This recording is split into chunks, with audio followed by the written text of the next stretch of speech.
حضور کے بھائی کے بارے میں تھا، لیکن میں قربان جاؤں اہل بیت کے اخلاق کریمانہ پر، جنہوں نے رسول اللہ کے دسترخوان پہ تربیت پائی، جنہوں نے رسول اللہ کی آغوش میں علم حاصل کیا، انہوں نے امت کو پیغام کیا دیا؟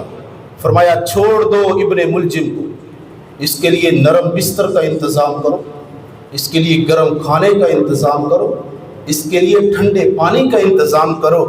اگر میں زندہ رہا تو پھر میں خود فیصلہ کروں گا اس کا کیا کرنا ہے۔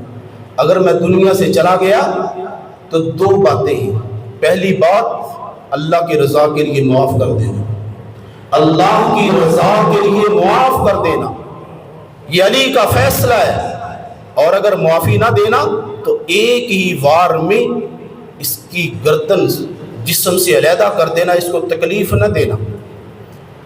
آپ نے داڑھی ایسی پکڑی، داڑھی رنگین ہے، اور حضرت زینب آپ کو چمٹ گئی، واہ یا ابا تا، میرے ابا جان خون بہ رہا ہے۔ تو حضرت علی فرماتے ہیں میری بیٹی زینب، اللہ نے مجھے کامیاب کر دیا کہ میرا جینا اور مرنا اسلام کے لیے، حضور کے دین کے لیے۔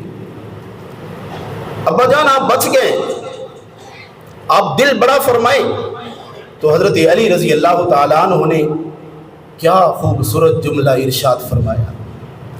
آپ نے فرمایا زینب میری شہادت کا وقت آ چکا ہے، زندگی میں ایک مرتبہ مجھے بہت تیز بخار ہوا، میں بیمار ہو گیا۔